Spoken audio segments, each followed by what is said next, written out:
you have a calling and you know that, but it's very difficult to step into the shoes of that because, again, that inner compass is out of balance. What is this 5D reality that we're moving into? Well, actually, we're in it right now. We're in the 5D. This love, compassionate place where there is this space in our hearts where it's more neutral and not so much duality. And so for each of us, like in a spiritual sense, it's our own personal responsibility to create that better world. I mean, at the end of the day, when you really boil it down to the minimal thing, it's like your soul is part of nature. Hey there, I'm Abby J. Gertson, and welcome to the podcast for dreamers, weavers, and believers in a better tomorrow. Join me as I sit down with the founders who are reshaping our future and making a difference. This is Regen Society.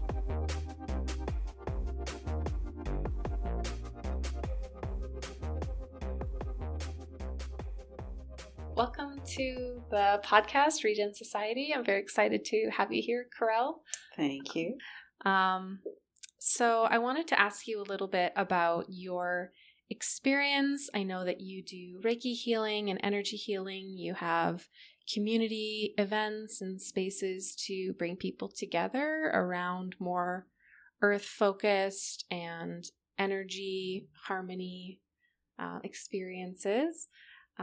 I'm curious for you, what do you see is the most urgent crisis that's facing us in the world right now? Oh, that's a good question. The most urgent crisis, I think, is our emotional intelligence and how we integrate or even be able to understand the energy that's in our space, which I find even for me, sometimes that can be challenging depending on what situation you're in, especially if it's a surprise. Sometimes we don't know how to respond to things in the environment that this thing is happening. It could be very traumatic, or it could just be learning how to take time out for ourselves to just pause and understand what we need in that moment. Mm-hmm. So why do you feel like that is the core? Because that's not an answer that I might have expected, but I can see how maybe there's threads that kind of tie it to what's happening maybe on our political sphere or on our economic sphere. It's like we have a lot of unprocessed trauma and a lot of division or negative things happening because maybe we haven't done that emotional intelligence work to like heal those deeper things. So I'm curious like how you arrived at that conclusion. Well, when I observe and watch what's going on in the world, I find people respond, like they're triggered by certain things, so they respond in a particular way. Sometimes we don't even know why we're responding like that. We just know, I don't like that, or that doesn't feel good. Well, it probably just doesn't feel good in our body. So where that takes me is then to that next piece of using our inner compass to navigate that space. Mm-hmm. So instead of getting carried away with the reactionary kind of, just rolling down the road of everything happening and being kind of in the midst of the storm, to kind of take our power back a little bit and look inside and be like, why is this triggering me? Like, what's real? I find that really challenging to know. Am I feeling connected to my intuition in this moment and I need to like stand firm? Or am I in a trauma response and I'm feeling threatened and I feel like I need to defend myself and it's like survival? Like it's hard sometimes to know where those impulses are coming from, I guess, maybe when you're just in that reaction stage and you're not actually aware of the deeper level of what's influencing your behavior. Yeah, because we might be just with another individual. We're not even in a group situation where suddenly maybe you're both not on the same page, or something that other person said seemed to you, your perspective, offensive, or maybe not even offensive, just, well, I'm not quite sure why they're seeing it that way or viewing it that way or feeling that way, right? There's usually some kind of disconnect.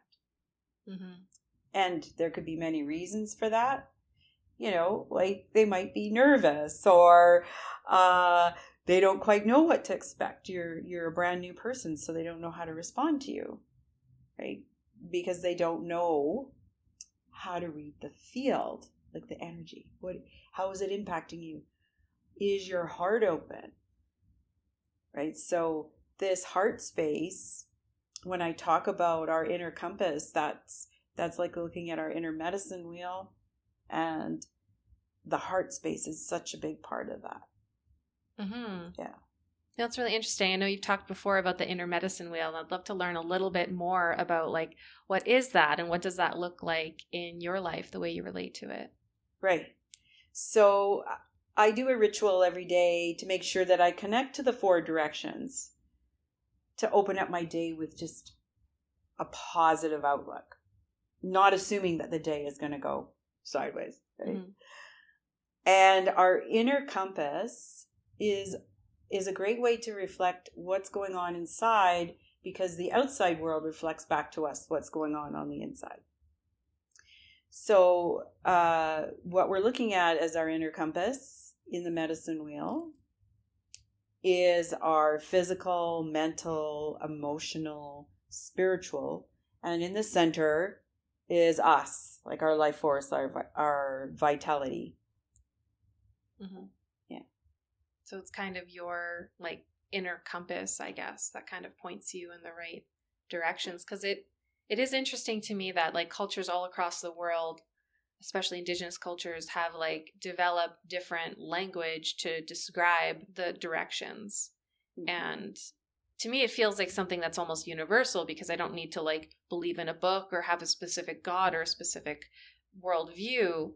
Everything in reality has a direction to it, even time and space. It's like, it's just a fundamental nature of reality versus being like doctrine or rhetoric or something that's more contrived by like the human intellect. So I do find the directional and the focus on that really interesting. And every culture seems to have different associations mm-hmm. with each direction and what it means. And you think about where they are on the planet, wherever they are, their directions will be different. Their north will be different. Their south will be different. And so what each direction means to them will be different. So it kind of allows, there's a universality, but there's also like a kind of curation, a specific, it anchors you to the specific area you're in, and it actually makes your worldview unique against everyone else who might have a similar way of looking at the world. Yes, absolutely. I mean, it's something that's with you all the time. Mm-hmm. And if you feel like your body's in pain today, like that's an imbalance of something. So then how would you want to work with that? As giving you information, what do I need to do to mitigate that pain? It might be emotional, right? And it might be something mental going on in the mind. Maybe you haven't been paying attention to your body, right? And maybe spiritual too. We have to pay attention to that as well. I mean, at the end of the day, when you really boil it down to the minimal thing, it's like your soul is part of nature. Like, nature reflects back to us what we're doing. We can see that every day. And there, you could get on a whole bunch of different topics from that, but just now where we are with becoming on the brink of summer, we're not in summer, but it feels like summer today. Right? Because it's so hot. And I have to keep reminding myself, no, it's still spring, right? And everything is beautiful and green. But that gives me a reflection of how I'm feeling. Like, how am I engaging with nature? Just driving in my car and observing all the beauty that's out there. Mm-hmm. Right? And then that makes my mind feel happy, and that makes me emotionally happy. And I don't feel anything out of balance in my physical body, but every day is different. Mm-hmm. That's how I look at my everyday and how I'm coping, or what am I doing? Am I overdoing something because I didn't listen to my body? Mm-hmm. I'm over exercising, overeating. What is it that I'm not listening to? And so what goes with that, you often, a great teacher once said, if you look across the wheel, then that'll give you a clue as to what is lacking, depending on where, which wheel you're working with. Yeah. So if you're overeating, for instance, what would be across the wheel from that? So in our inner medicine wheel, the physical is in the east and the emotional is in the west. So you'd look, what's going on in the west? Like, am I upset about something? Like, am I stuffing my emotions? Is my heart not open? Am I not engaging in life? Right. There's something stuck there. Yeah. And, maybe emotionally you're out of control and you can't seem to get a handle on it. What's going on in your physical world?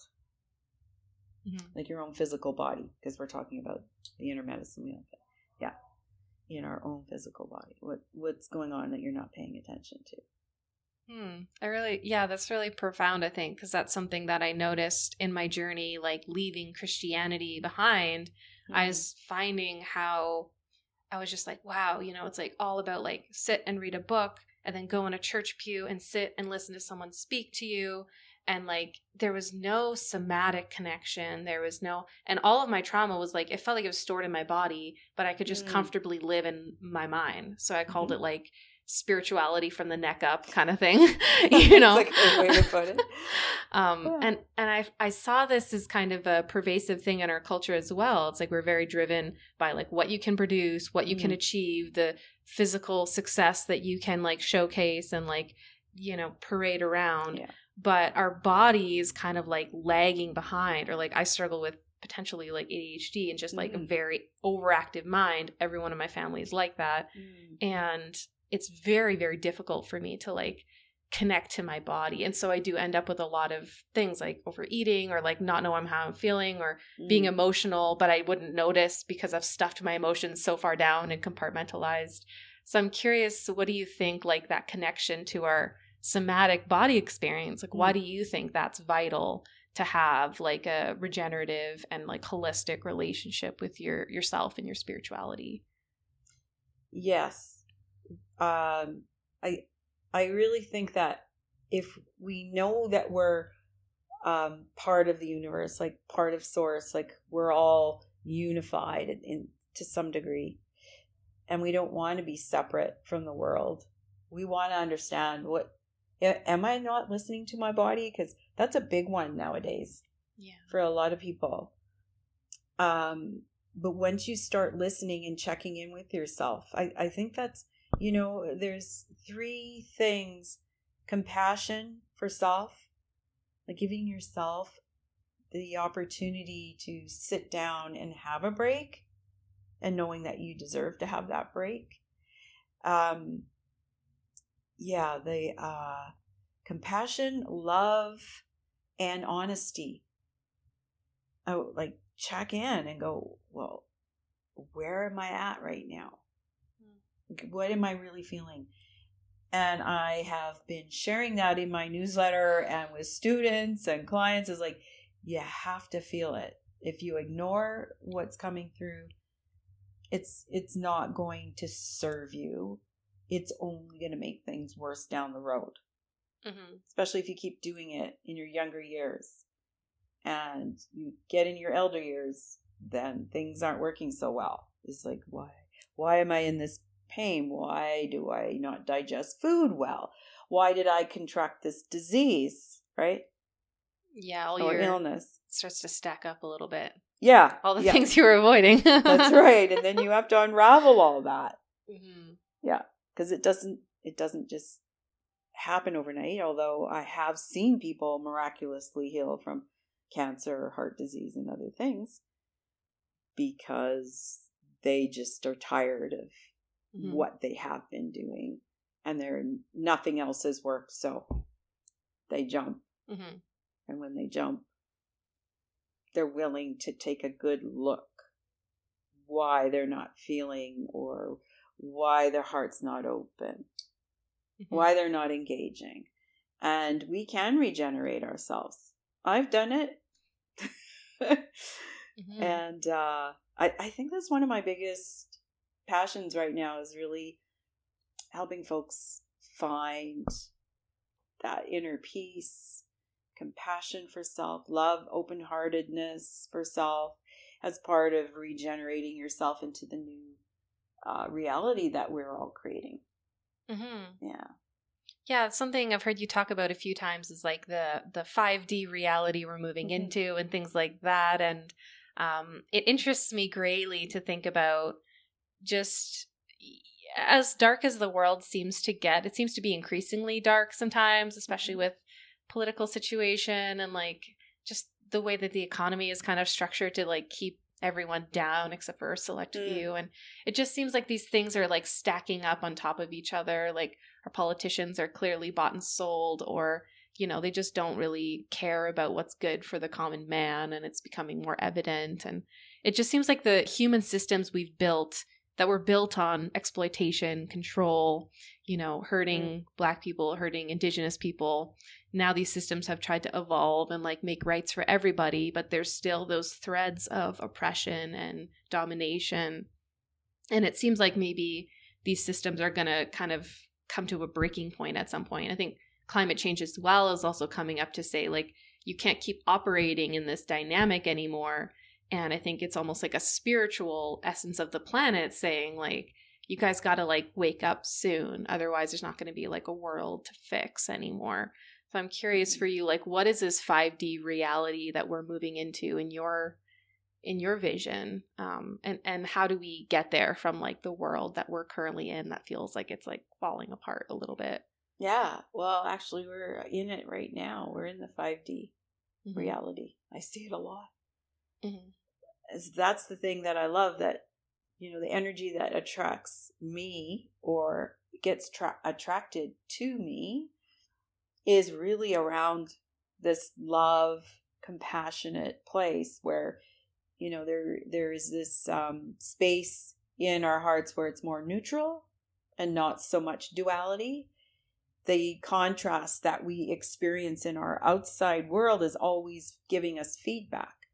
And so for each of us, like in a spiritual sense, it's our own personal responsibility to create that better world. So, not getting into any quantum physics or different heavy stuff, which is quite a big topic, with the other realities, the other dimensional realities, parallel universes, that we can jump in and out of, which I keep experiencing that, where I all of a sudden the timeline's changed or it's collapsed, right? Because my reality is changing. And that's very much tied to our spiritual self. Right. I found too that going into the dream time, if there is something I'm working on, a lot of that is happening through the dream space with my intent. And what do you mean by that? It's interesting. Yeah. So our soul actually leaves our body in the dream, in that scape. And we are more freer there than we are down here. Although, from what I hear, I haven't had this complete experience yet with that out-of-body experience, the OBEs. Almost once I had that. But I do know it's a different space up there. And when I set an intention that, okay, I'm really sad, or not depressed, but really sad, something happened that made me very, very sad, I'll set the intent going into, before I go to sleep, I'd like to work on this piece and ask my totem animals, guardian angels, guides, guide me through this process in the dream time. So that's a whole nother spot. But we actually leave into the unconscious when we go to sleep. So it's an opportunity. And you've probably heard a lot of people talk about, the veils are really thin and you can connect really easy with that. That's very true. Yeah, it seems like there's I guess you mentioned also like the quantum physics piece, which is interesting because to me it's like the more we understand about the world, the more we realize that everything we've thought we understood doesn't actually work when you get down to like the granular parts of reality. And so there's also something about our, I think, collective consciousness kind of creates like an energetic field. Everyone's emulating certain energy. As a collective, we are co-manifesting a reality.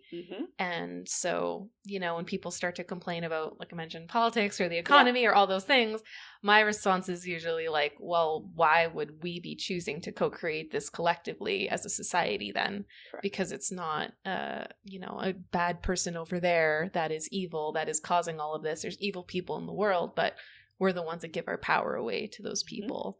Even energetically, but also through our vote and through the types of, you know, corporations we purchase from and things of that nature as well. So I'm curious for you, this 5D reality, is it a world beyond politics and beyond like the economic divide? It's like everyone's able to kind of see themselves in the all and works collectively for the good of humanity rather than their own personal wallet, or like what would be the path to get there, and what would that look like? That's interesting that you say that, because it's really sometimes kind of hard to wrap our heads around how do we get to that place where we're sharing together but yet having our own individual autonomy and sovereignty in our own space, which you get to choose that all the time. So free will and choice, right?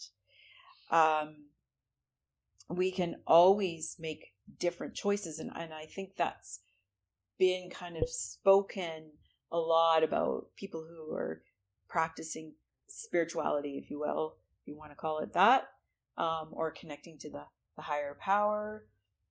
They're often talking about speak, do, act like you're already there, and then not being attached to what you're going to receive, because we have been in a very competitive society. So I really believe that those structures they're all starting to fall. There's a demand, and I see it with the teachers, and I see it in the medical world. I see how it's falling apart. And it really needs to be revisited. Reimagined. Yeah, and reimagined and recreated. Like, we got Pluto and Aquarius now. So, wow. We have this opportunity to recreate things. And as crazy as it sometimes sounds, it's like, well, how's that going to work? And because we're so stuck in what was, because that's all we know. Right? But here we are now in the midst of AI, which, you know, for me, it's weird because I don't want to ask a machine a question. You know, use AI to set this whole thing up. You know, I kind of use Siri a little bit, you know, for Google Maps and things like that. But it's like, what? You know, it's really difficult sometimes for me to just kind of surrender to that. But I can see and understand the freedom in it. But also teaching AI about, you know, a spirit, your soul, spiritual. Each individual has that special soul, special gifts. So we have to teach AI what that is in order to make this work well. Right? It's a little scary to think of, just a totally soulless, like, programmable personality that could potentially have like a lot of power in its ability to, replace jobs and like, you know. It's just very handy as a solo entrepreneur, like not solo, but, you know, almost solo. Yeah, there's a lot that I rely on ChatGPT for. For sure. So it's strange to see how that's evolving, but I also see that as part of like this acceleration of evolution, which I've seen some people talk about. Like, before we would have big advances coming every, you know, maybe 1,000 years, every couple 100 years. Yeah. And now it's like, it was 10 years maybe, and now it's like going to be like every month, like you're going to hear about some big thing that's coming to disrupt everything. And it seems like time is almost accelerating, especially also in a digital age. Everything is fast, everything is quick, everything is like you're connected instantly. Mm-hmm. So it feels like we're almost accelerating to a certain point at which, I don't know, we transition to like a different reality, or society breaks down, or it seems like we're coming to a point at which, you know, things will shift, because you can't just keep accelerating forever. At a certain Mm-hmm. point, the system either has to reset, or Yeah. I don't know what the future holds with that, but maybe we evolve into more spiritual beings and we can leave the physical reality behind. That's more, I guess, my Christian upbringing and that kind of mentality. Maybe it's still part of me subconsciously. I think maybe one day we're all going to ascend to heaven or something, but in a more new age way. Yeah. I don't know. I think we're going to create our own heaven. Okay. Yeah. Like the new world that you're talking about, Yes. 5D world is like, and I think that's the thing too about Christianity that I struggled with, is this idea that like heaven is for when you're dead. Yeah. It's like, well, why don't we try to make heaven now? No, life is for suffering and proving that you're worthy of God. But only when you die do you get to experience the bliss and the lovingness. And so like a lot of Christians might advocate, like a lot of conservative Christians advocate for policies that cause harm now, today, because of their belief that one day it will be worth it because that's what God wanted or something. To me, that seems like really strange and almost like a weird psychological trick you play on yourself to just make the world worse than it needs to be. Like, yeah, I'm curious about, creating that heaven on earth, and like, what is, I guess, the method that we would get to that, or how do you connect to that reality that's birthing in your vision for the future? I just go back to the self, we can't create a better world if we're not well mentally, emotionally, physically, and spiritually. Mm-hmm. And a lot of times not all four is addressed in a holistic way. It's just one way, right? And I think it's very dangerous to not keep your mind open and your heart open about different possibilities and different ways of doing things. And then checking in to see, how does that feel? Like, does that feel like a good thing? Does that make your body happy? Does that make does it make you happy? Does it make your family happy? And at the end of the day, everybody just wants to be happy, right? If you ask them, what was the biggest thing you want in life? It's like, I just want to be happy, and well. Yeah. There's so many things that are showing up that are getting revealed. I think that's the biggest thing, and a big help for humans right now is a lot of things that have been hidden are getting revealed. And we were told this was going to occur. So is the world going to change in the next world? Yeah, but some of it's going to not be fun in the process. Right. At least if you don't want to let go. If you're willing to let go and pry off the fingers, things white knuckles. It's got to be this way. No, it doesn't. There's an opportunity to create right now. Like, think outside the box, big time. Yeah. I mean, what if we could do blah, blah, blah, blah, blah? Yeah, you were talking about things being revealed that were hidden. Yeah, I found that really interesting because I do kind of pay attention to the world stage, and like the Diddy case is happening right now, which is like really big, which you maybe aren't super familiar with. Explain. The Diddy case? P. Diddy? Yeah. So like in the music industry in Hollywood, Diddy, or Sean Combs, was doing a lot of nefarious things. Oh, right. Including like potentially like sex trafficking. Yes, I did hear that. We don't have to go into this too deep, but I just find it interesting to see all these people in Hollywood that we've like been looking up to and idolizing, and now they're potentially going to be outed for their affiliation with him, and just seeing like all of the like really dark, like immoral things that were happening under the surface. Yeah. By the people that we respect the most in society. They're kind of like our aristocrats or our royal families, if you will. Like that's the people that we idolize, and yet those are the people that are doing things that are like, the worst things that like humans can do. Like they shouldn't even be out of jail. Like, Yeah. It's interesting to see things starting to kind of come to light, and the darkness that was hidden is becoming more obvious for people. Also, I think in Trump's case, he's like running, and now a lot of people who have been racist or sexist are able to now like clearly come out and like share their views because they know they have someone in office that like supports that worldview and reality. But it shows you how many people were just kind of silent, but it didn't actually go away. We didn't actually like, you know, make a world where everybody understands that everyone deserves rights. We just like silenced the people who didn't agree until they had their chance to kind of regain, I guess, control and power and then come out from the woodwork. But it's interesting to see, yeah, I guess there's a shadow side of everything, but especially your collective consciousness that we've kind of pushed away that's now like becoming harder to hide. Yes.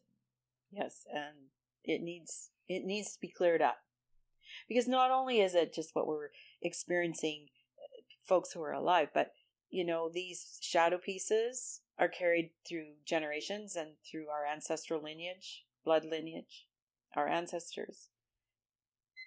That moves with us in our cellular memory. So you're not carrying just the trauma of what you experienced, but your parents, your grandparents, your great-grandparents, and it goes way back.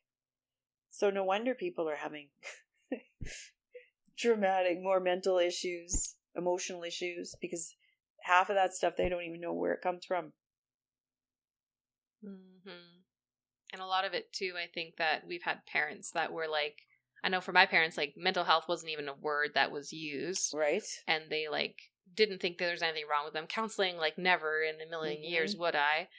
And so much rampant abuse happening that also was hidden. And then also women didn't have rights, so we couldn't like divorce or move away. So like a lot of that stuff is kind of like coming up. And now in our generation, like I'm talking to women at my women's circle, who by the way are like probably 10 years older than me. They're like moms, but they're still in that state of like, yeah, my grandparents never dealt with their shit. My parents never dealt with their shit, but I'm not going to pass this on. And they're actually like, I call it like digesting that energy instead of just kind of passing the buck and reliving those patterns.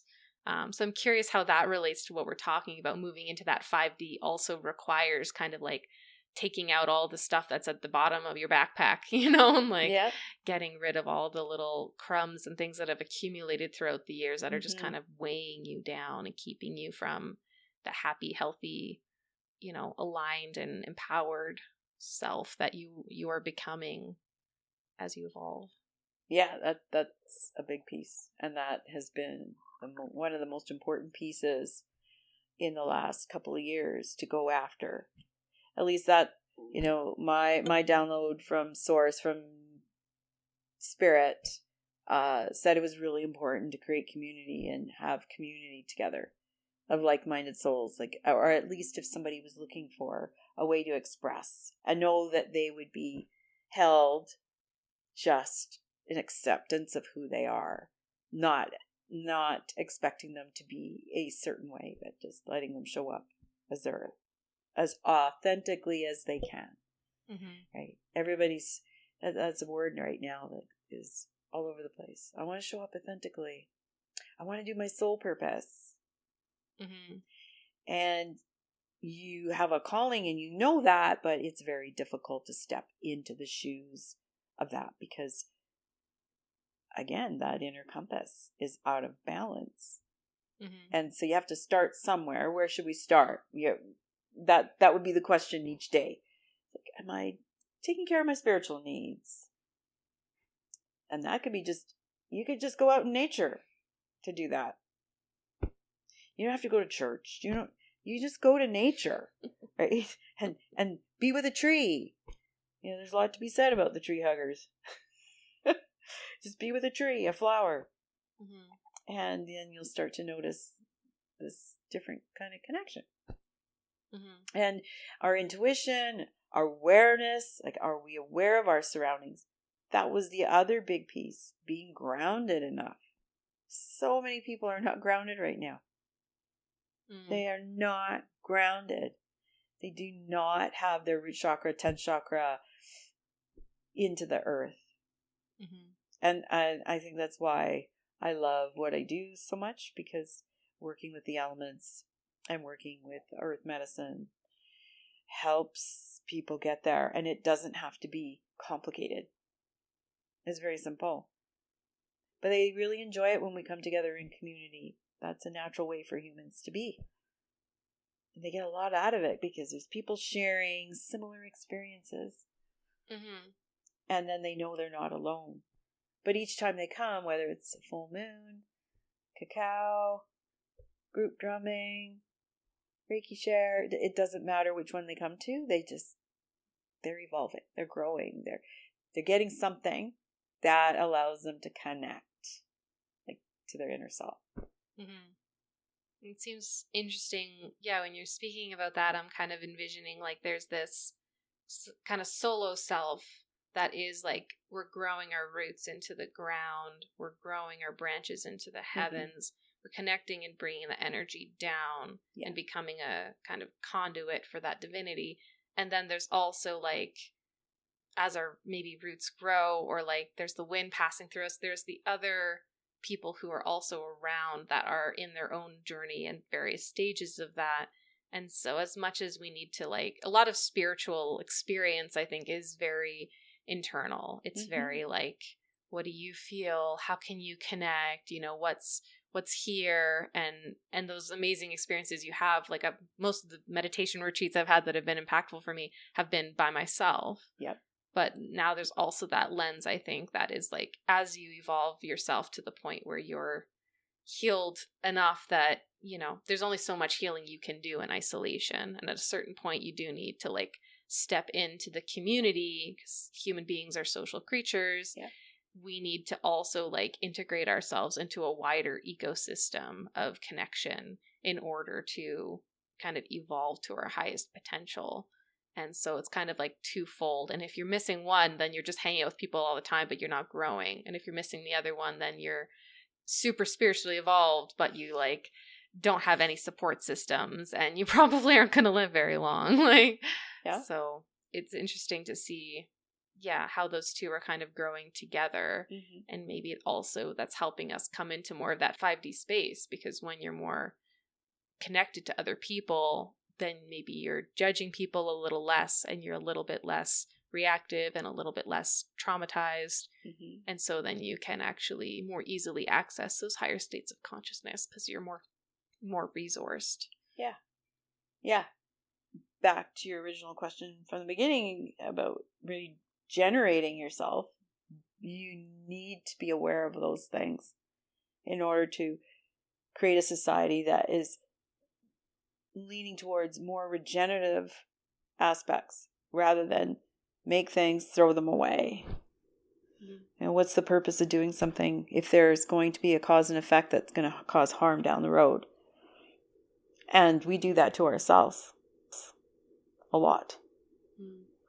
And then that's reflected out in the world. Like we throw parts of ourselves away? Sure, we give our power away to somebody.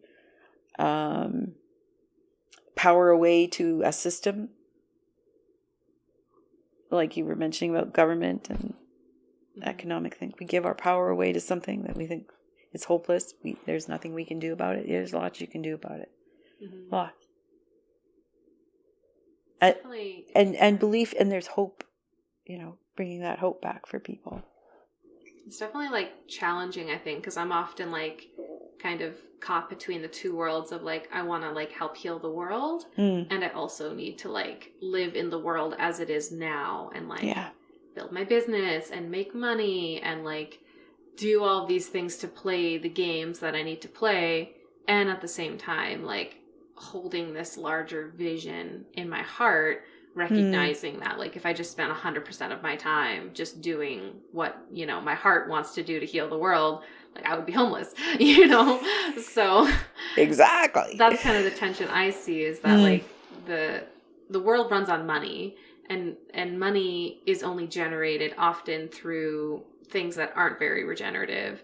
And so then you always have this war at, do we want to care or do we want money? And money usually wins that conversation. So it's difficult to see a world that could be improved when the financial incentive is always on the wrong side of, right. whatever the choice would be. So I'm curious about that as we evolve as humanity. At a certain point, we need to come up with a new economic system. I think it's just, it's going to be essential. How that happens is, I can't see it happening non-chaotically. Like, I can see all the things going down and everything crashing. And that's when people are like, okay, we need to do different. I don't think if things are getting worse slowly, it's kind of like boiling the frog, right? Like, people are just like, oh, it's a bit worse than last year. It's a bit worse than 10 years ago. But we never have that breaking point that actually is uncomfortable enough to get people outside of that complacency. Yeah. So that's what I see. It's difficult to build a more regenerative future. You kind of have to have a different foundation built, and the people working on that are not often being paid for that work. And it's just a very slow transition process at that point, because it's kind of in opposition to the way the world currently has been structured. I changed my view on money. Like, I just look at it as an energy. So I honor that energy. And when I go and do something, I'm like, who does this benefit? Like, does this benefit everyone?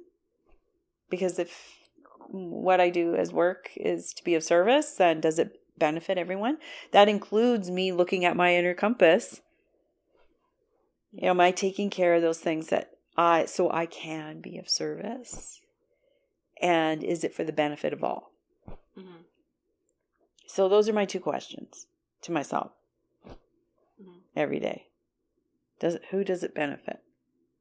Does it benefit the collective? And is it able to expand? And, whether somebody's learning how to learn a new skill, like say Reiki or something. Yeah, that benefits a lot of things, including the person. Mm-hmm. Yeah.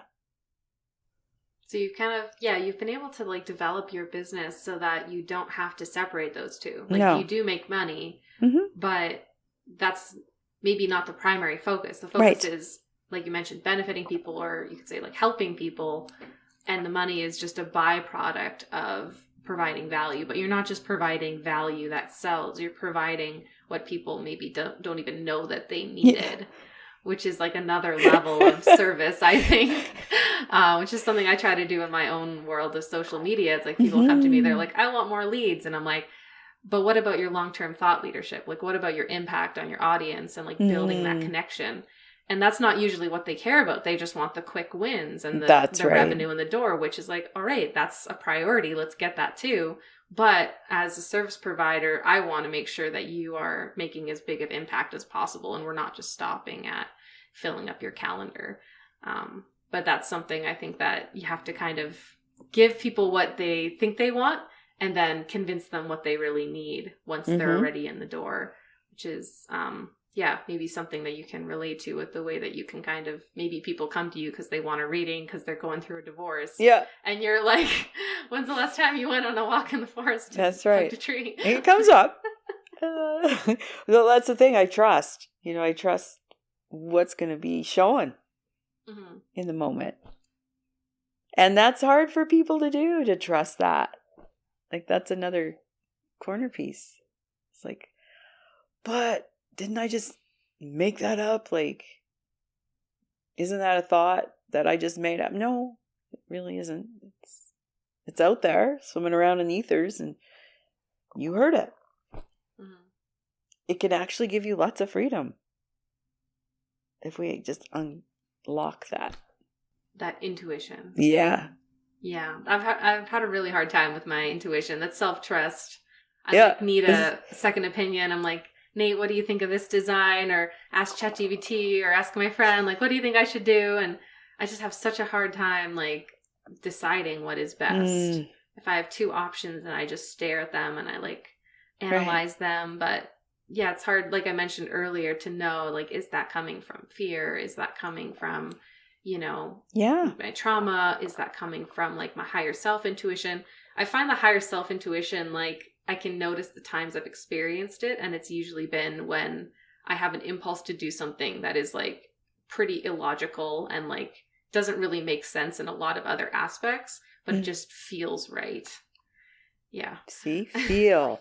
Yeah. Feel. That is the key thing. And are you open to receive it? And is it the right time? Is it mine to do? Is it the right time to step into it? You know, maybe you're just getting a few little crumbs of information that might steer you over in a different direction, but doesn't mean you have to do something with it right away. You can let it kind of sit and develop.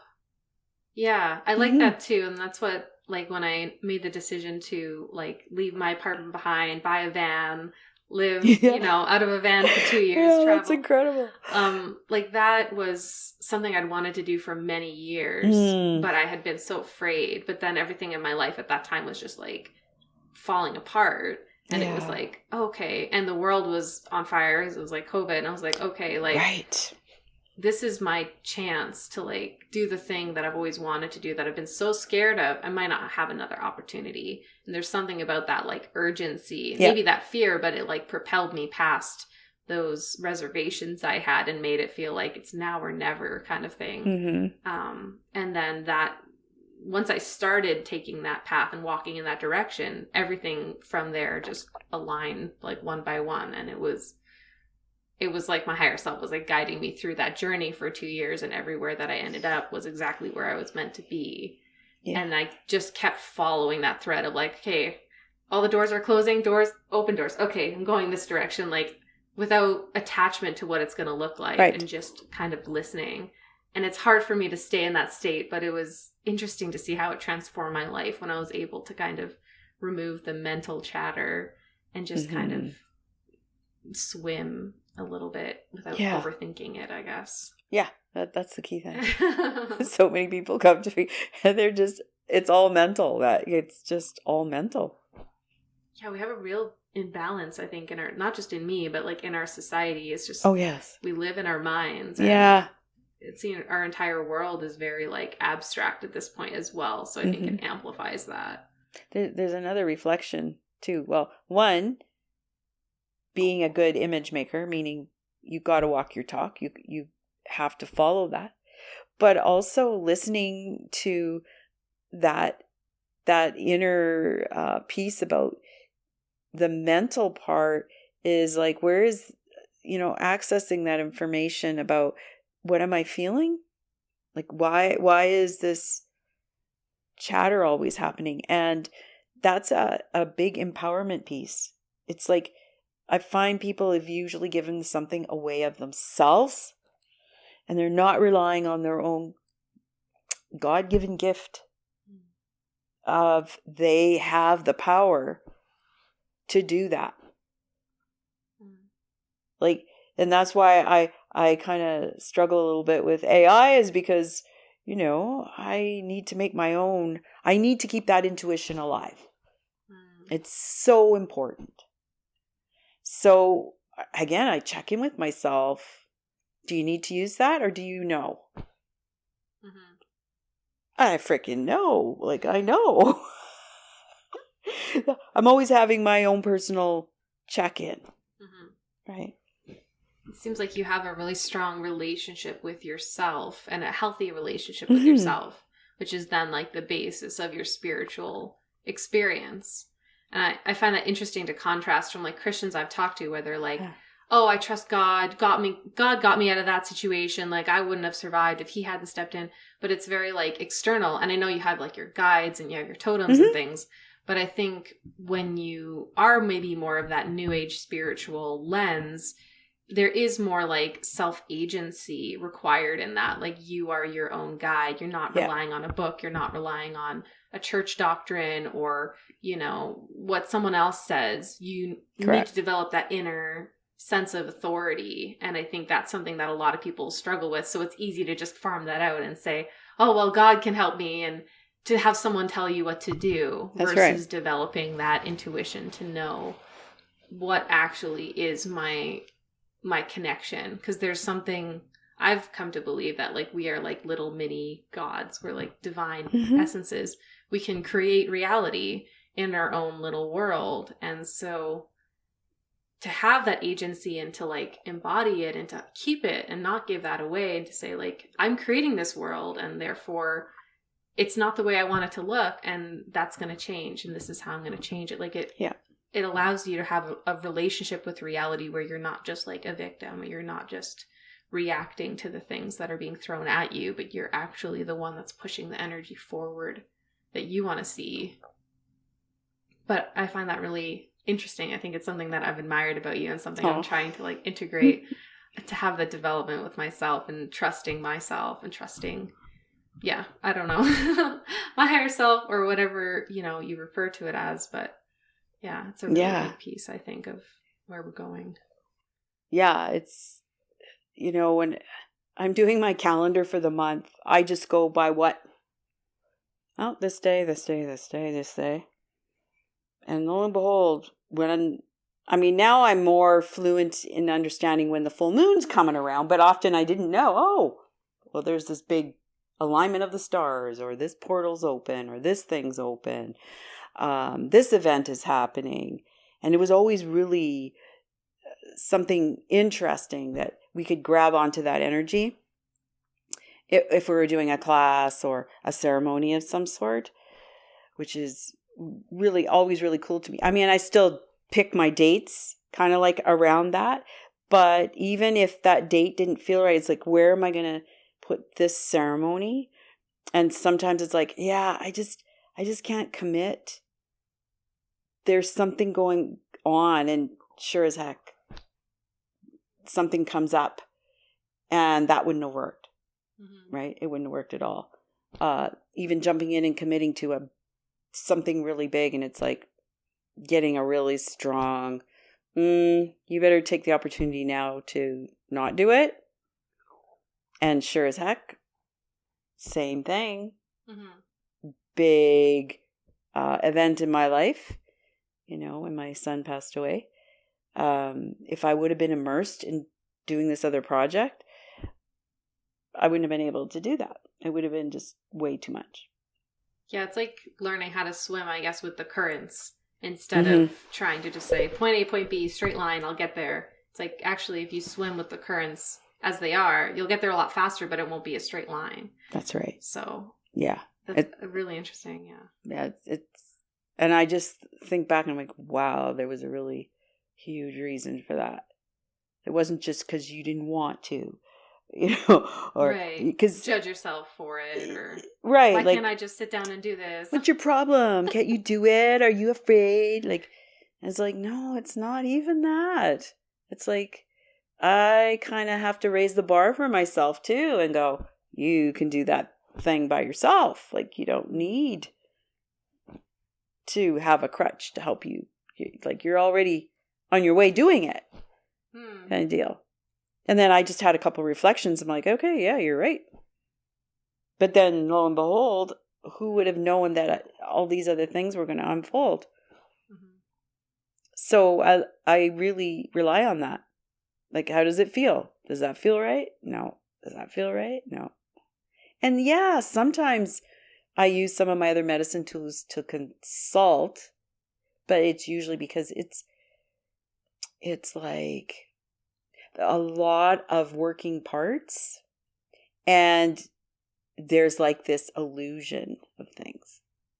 So that's when but that doesn't happen all the time. That's a rarity. Mostly my day is very intuitively run. Like, I like to be very present in the moment.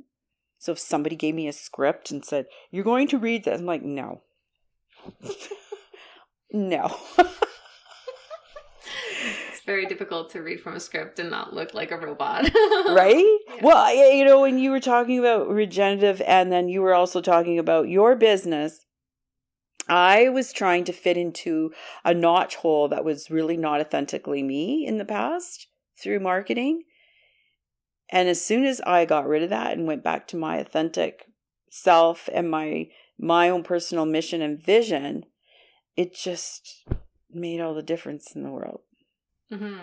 Yeah. Sometimes someone else's system doesn't work for you. That's right. Yeah. I find that also with social media. It's like someone could be doing great in that industry, but if you replicated everything in your industry, it might not connect to your audience. It's like you have to kind of try things and listen and see what's actually resonating with them. Yeah. And what makes sense for you. And that takes some time to figure out like how you really want to be, you know, connected. But going back to what you were saying too, like that self-trust that we're talking about, and I was thinking about earlier, we were talking about like the trauma and the disconnection from the body and the hyperactivity of the mind. And I was kind of seeing that like, and I struggle with this immensely. Like, I think a lot of people are kind of at war with themselves. And there's that self-judgment and that blame. So it's like, oh, I don't have, like you mentioned, also checking with your energy every day. Last week, I had so many days where I woke up and I just had nothing in me. But there's that self-blame coming up. Oh, well, why can't I do this? I'm lazy. Like, and you're constantly at war with yourself. You're constantly like battling yourself, trying to like appease yourself by impressing yourself, by being productive. And it's always like, there's always not enough in the tank. There's always, I need more rest than I expected, and trying to like hold space and have compassion for that. And I see with you, if you're connected to your intuition, it seems like you actually remove a lot of the like blockages and that flow of energy between like yourself and yourself, because now you just like, you feel something, you listen, instead of, why do you feel that way? Oh, you're just like now you're stuck in a spiral of unhelpful things, right? Instead of actually being connected to what's happening and recognizing that this is like a necessary part of your experience of life, is being connected to that subtle reality. And that's actually going to give you the strength and the power to achieve your dreams, more so than like pushing yourself through things and blocking everything out and becoming like a bulldozer in your own, you know, progression in life. Yeah. Which I think a lot of people do in the name of success or productivity. For sure. But then, especially as women too, like we have hormones, we have like energy cycles. Like there's so many things going on. The full moon is here and I'm in my luteal phase. Like there's so many influences happening. And I see a lot of women founders as well are really burnt out because we're trying to keep up with this masculine sun 24-hour energy cycle consistency. And that's just not how we operate. There's an intuition missing. And women actually, our strength is our intuition if we can tap into it. So I'm curious to learn a little more about that as your experience as a woman, business owner, and connected to your intuition. Like, how does that guide you? And maybe how did you get to that point where you were able to trust it so completely? Yeah, it's been a long time making, for sure. And there's been a lot of growth. Like I recognize there's a lot of things I had to learn.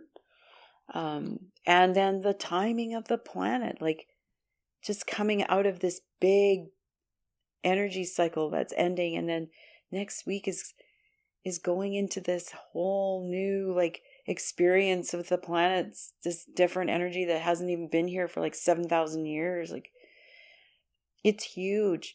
And I think that's the biggest thing. Women need to understand, men too, in their own feminine, because everybody has feminine and masculine, as we know. That's the other thing is am I receiving enough in order to give out? But you have to do that for yourself first. It always has to be you first. And what are you giving to you? And is it fun? And is it yummy? And is it feeding your soul? Like that all works together, right? It all matters.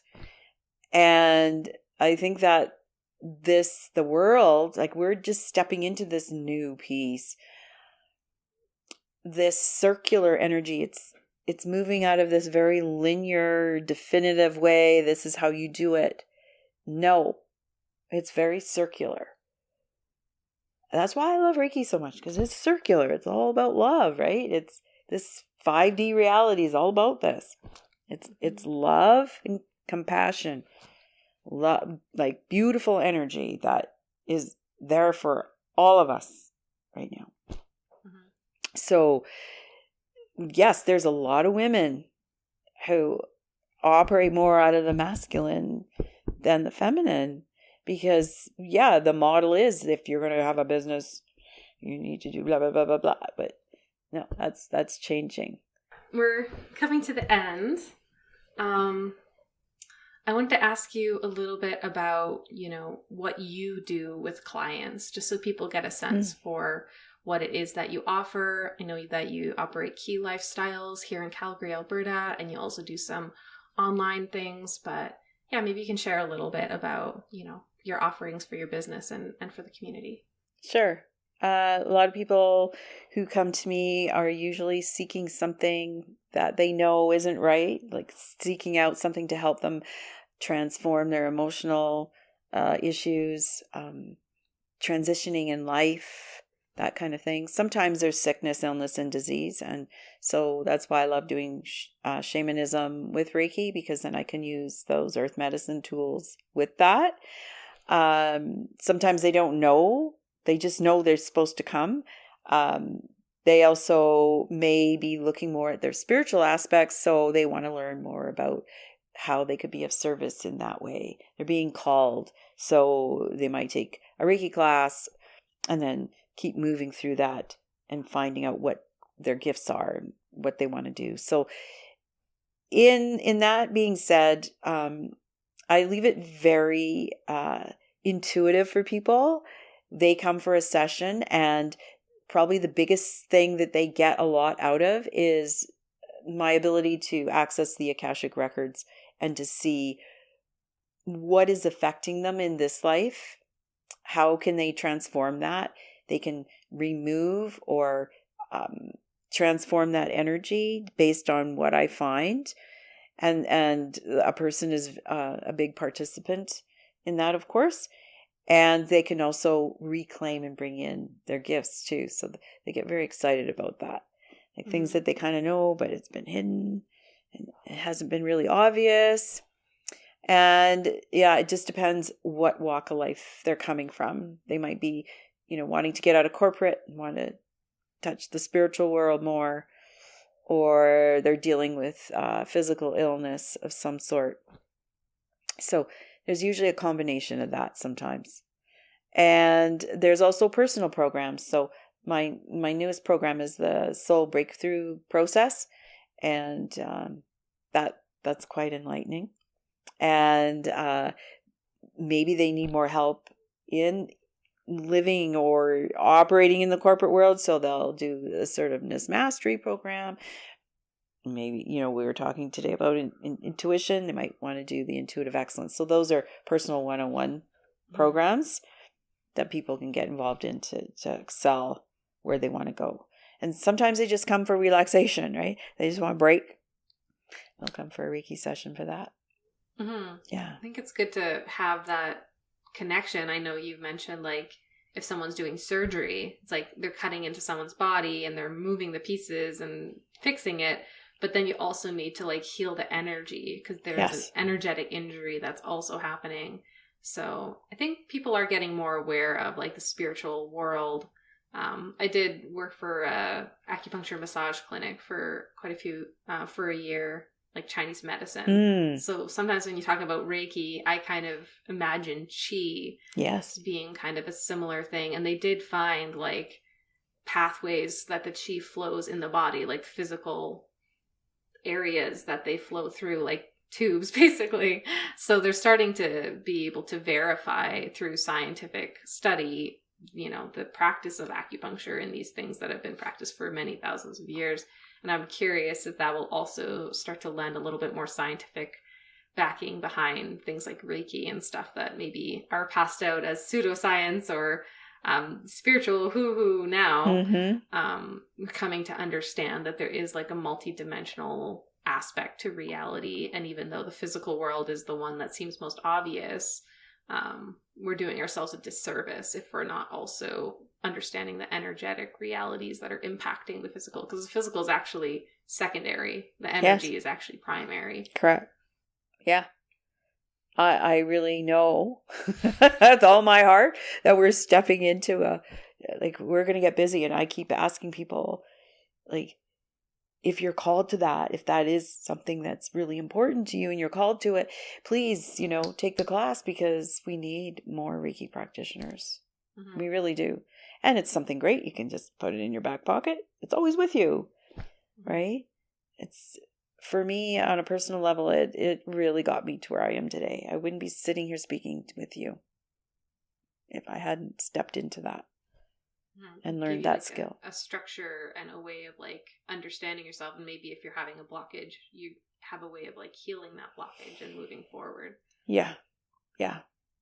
It's really quite amazing. And there's a lot of studies, research done on energy healing. Yeah. Yeah, it's definitely very like fundamental, I think, because we also talk about like the placebo effect. And it's like, to me, that kind of just feels like energy healing in a way, because it's like you're telling someone something's going to help them. And you're giving them the feeling that it's going to help them. It's like, and then it helps them. It's like, I think Reiki takes that to another level where you're actually moving the energy, but it's like having that be addressed and like integrated and like focused on, it does like impact on a larger way. But it's cool to see that, more people may be coming to that realization for whatever reason, whatever's propelling them, whatever feels like empty. But the physical world kind of gives us these certain like myths. It's like, oh, if you make a lot of money, you'll be happy, or you know, the purpose of your life is just to like accrue wealth and like help no one, and that's totally morally allowed. And there's certain things that people work a long time and live in this physical reality, and they neglect their spiritual self, and then they get the prestige and they get the success, and they're sitting at the top of the mountain and they don't feel it within their soul, versus someone could be, making just enough to get by and like just living a very normal basic life, but they actually feel embodied in their heart, and therefore they're much more fulfilled. So I find that really interesting, is that we kind of focus on the external when the internal is just so much more important, but it's so much more, implicit and like subtle and difficult sometimes to really pinpoint and understand. Yeah, correct. Yeah. Well said. There's definitely so many different areas we could go with this, but is there anything else that you wanted to share that you in response to, I think my original question was like, what do you see the crisis in the world is currently? And so like, what do you think that someone who listened to this could like take away from this episode and integrate in their life? Like a little, if they got nothing else from this episode, what's the one thing that you want them to take away? Well, get grounded out in nature, especially now, it's summertime. Even when you can't in the winter, sometimes it's a little harder to do that, but find something that can ground you. A ritual, a daily ritual to connect and honor yourself. Like give yourself space and compassion. Huge compassion for self. And, some of the simplest things, it's just like that grounding thing is huge. And then connecting to our hearts. That's what I keep reminding folks, is keep opening your heart. And every time you have a success of opening, like just being more open to different possibilities, the more your body gets relaxed. And it's about letting your body know it's safe. Like you're safe. There might have been many reasons why you don't feel safe. Mm-hmm. Like I said, other lifetimes maybe, or other experiences. Yeah. I think that asks the question. I mean, if you sat and shared that with a friend, I kind of feel like this, or I kind of feel like that. I don't know how to put words to it, but this is what I'm feeling. And, see what is really going on. Mm-hmm. Yeah, and then you'll get an answer to that. But my favorite is just going out in nature, and because it changes every day. If you can do that one thing, you're actually having a regenerative lifestyle. Every day you change. Mm-hmm. Every day. Mm-hmm. But making better choices, right? Mm-hmm. Be kind to yourself. And then when you are kind to others. You've been listening to Regen Society. If you'd like to stay connected, you can find me on Instagram and YouTube @AlternativeAbbey. See you in the next episode.